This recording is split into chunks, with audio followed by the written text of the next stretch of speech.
Hello बच्चों, तो चलिए प्रश्न करते हैं।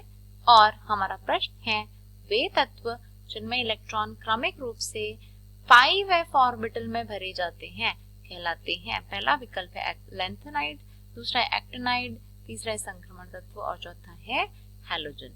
ठीक है, तो हम इस प्रश्न को हल करेंगे और सबसे पहले हम इस प्रश्न की जो मुख्य अवधारणा है वो लिख लेते हैं यहाँ पर। ठीक है, तो यह जो प्रश्न है हमारा, इसकी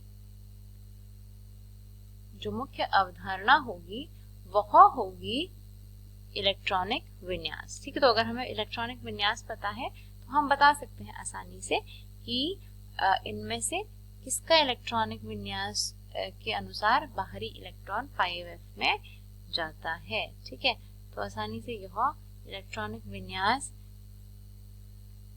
या हम इसकी जो मुख्य अवधारणा है इसमें हम आवर्त सारणी भी ले सकते हैं, क्योंकि यह प्रश्न कहीं ना कहीं आवर्त सारणी से बन जाएगा। ठीक है, अब देखिए जो हमारा प्रश्न है वो कहता है ऐसे तत्व जिनमें इलेक्ट्रॉन 5s ऑर्बिटल में भरे जाते हैं। और आपका जो पहला विकल्प है वो है लैंथेनाइड। पहला विकल्प आपका क्या है? लैंथेनाइड। तो जो लैंथेनॉइड्स होते हैं इनके बारे में अगर हम बात करें तो लैंथेनाइड जो भी तत्व हैं ये 58 यानी कि 58 से लेकर 71 यानी कि 71 तक के सभी तत्व जो है वो लैंथेनाइड के अंतर्गत आते हैं। और लैंथेनाइड की अगर हम बात करें तो इसमें जो अंतिम इलेक्ट्रॉन होता है वह 4f उपकोष में जाता है। किसमें? 4f उपकोष में अंतिम इलेक्ट्रॉन प्रवेश करता है।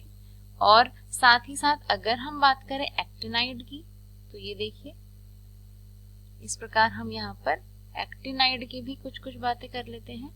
तो जो लैंथेनाइड था वो 58 से लेकर 71 तक था, जबकि अगर हम एक्टिनाइड की बात करते हैं तो ये 90 से लेकर 103 तक के जो हमारे सभी तत्व हैं वो आ जाते हैं एक्टिनाइड के अंदर।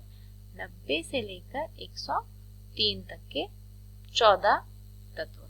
ठीक है, अब देखिए नेक्स्ट, इसके बाद नेक्स्ट ये है कि एक्टिनाइड में जो अंतिम इलेक्ट्रॉन है वो लेकिन जरूर किसमें प्रवेश करता है? 5f उपकोष में प्रवेश करता है। तो प्रश्न देखिए हमसे पूछा था 5f ऑर्बिटल किसमें भरा जाता है, तो इसका सही उत्तर हो जाएगा अंतिम इलेक्ट्रॉन 5f में एक्टिनाइड में भरा जाता है, लैंथेनाइड में नहीं भरा जाता। तो लैंथेनाइड गलत हो जाएगा, एक्टिनाइड बिल्कुल सही उत्तर हो जाएगा। तीसरा और चौथा विकल्प भी देख लेते हैं। तीसरा है संक्रमण तत्व। संक्रमण तत्व का अर्थ है डी ब्लॉक के सभी तत्व। तो डी ब्लॉक के सभी तत्वों में ऐसा नहीं होता है कि 5f में इलेक्ट्रॉन भरे जाएं, तो यह भी गलत है। अगला है हैलोजन। हैलोजन का हमें पता है, हैलोजन वर्ग 17 के जो तत्व है उन्हें कहा जाता है। और अगर हम इनके इलेक्ट्रॉनिक विन्यास की बात करें तो इनका इलेक्ट्रॉनिक विन्यास होता है ns2np5, यानी कि इसमें p में 5 इलेक्ट्रॉन होते हैं लेकिन 5f में अंतिम इलेक्ट्रॉन नहीं प्रवेश करता, अर्थात यह भी उत्तर नहीं होगा। ठीक है, तो सही उत्तर जो होगा इस प्रश्न का वह आपका हो जाएगा विकल्प नंबर बी, यानी कि एक्टिनाइड। यह आपका इस प्रश्न का सही उत्तर हो जाएगा। ठीक है, तो मैं आशा करती हूँ आपको उत्तर समझ में आया होगा। धन्यवाद।